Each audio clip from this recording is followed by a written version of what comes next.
Good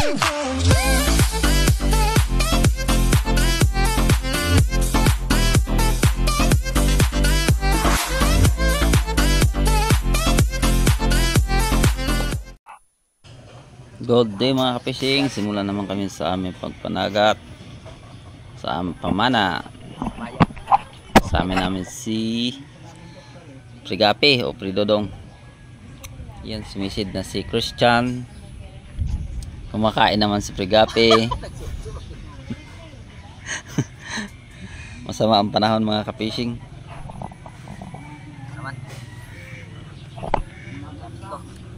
Yan, hanggat hindi pa masyado malakas ang agos ng dagat, unahin ko muna yung paglagay ng aming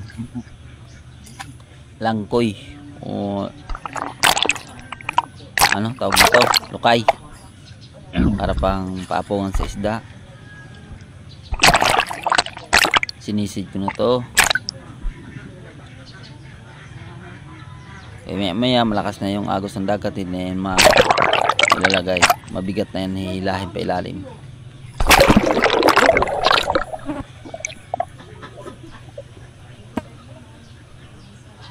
Yun,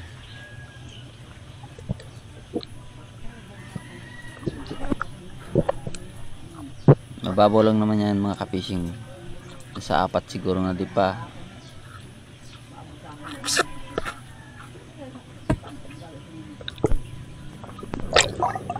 Yan, tinali ko lang, saka na ako mag-disid o maglangoy, maghanap ng tangigi, magpapana ng isda. Ito naman yung paapungan namin para lang mayroong makakain yung malalaking isda. Saka na yung yan. Hindi naman pa dito sa amin malalim mga kapising yung pisto namin, dahil 17 di pa lang to, nasa 24 meters, 24-26 yata. Yan, Prigapi, nag-ano siya, nagdala siya ng rintik para makahuli siya ng pangulam.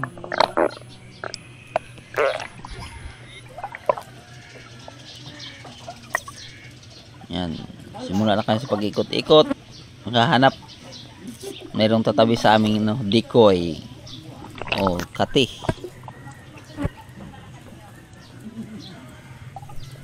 Wala talaga. Ilang oras, madalang oras din kami paikot-ikot, wala kami may nakita. Ayan,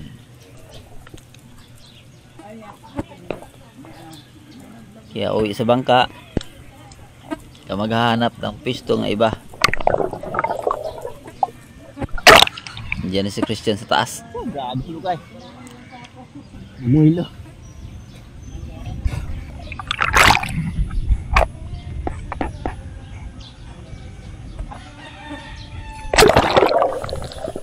Yeah, tinanggal ko na yung pana ko. Ito naman, pangalawang spots namin nga, nagpaano lang kami, palagnas tawag namin, o nagpaanod lang.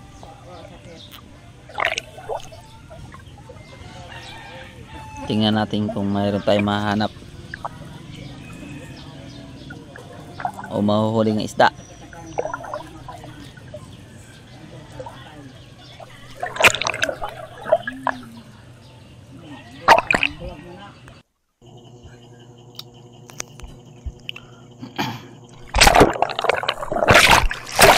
Ito, may nakita tayo mga kapishing, lali o lapis.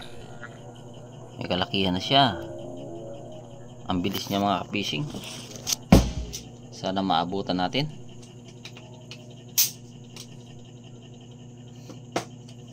Yan, layo na.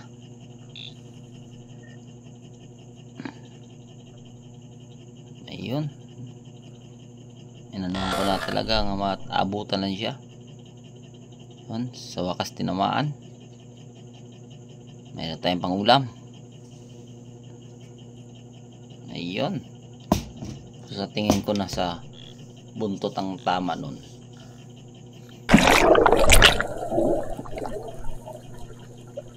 Tingnan yung mga fishing. Yan. Yan ang nangyayari. Unang huli ko, lali o lapis. Lali. Biasa, ada sebuli ang igo. Sa buntot tinamaan.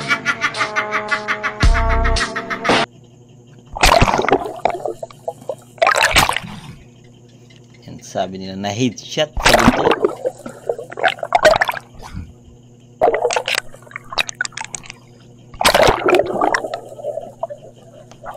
Yan o. Pero maganda yung tama mga fish, hindi makaya. Bitaw. Pasumba ko sa kanya.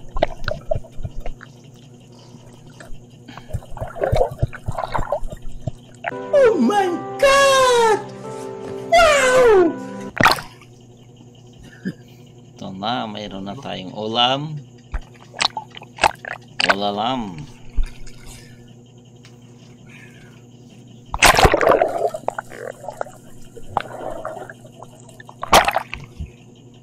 Pero may secret siya, may huli na rin na ganito rin lali. Maliit lang yun sa kanyang lali.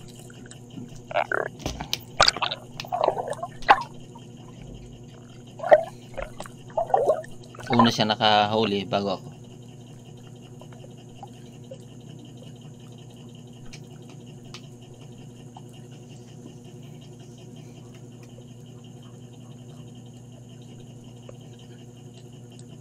Nagagila pa rin tayo mga fishing. Maliwanag ang sa taas mga fishing, pero sa ilalim talaga malabo, hindi mo makita yung buhangin. Yan, nilapitan ko si Christian. Mayroon siyang huling tangigi na at 3 kilos nga tangigi. Maliit lang mga fishing. Ito yung huli niya. Pagtingin ko sa kanya, pag alis ko, maya may nakakita din ako ng tangigi, pero hindi ko na nabidyohan kasi nag-off na yung video ko. Maubos yung battery. Kaya hindi ko nabidyohan yung huli kong tangigi. Ayan. Nakabagblak eh, ulan. Nawala ang ang lawis. Pakita na ang lawis, pinadula.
Yun, nagbalat na naman. Christian hanggang dali.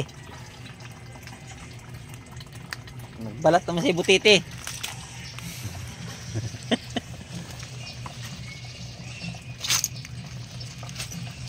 Yan.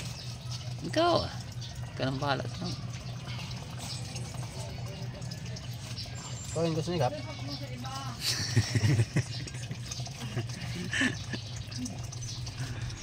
Ayos. Tapos ako maligo sila, wa pa.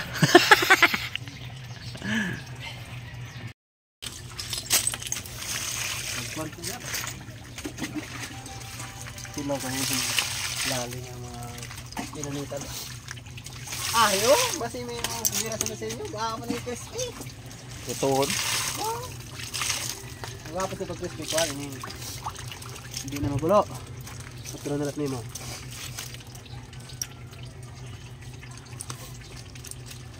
No? Ito sino ko naman? Sige na, patay. Bigapi. Walang bahala dira.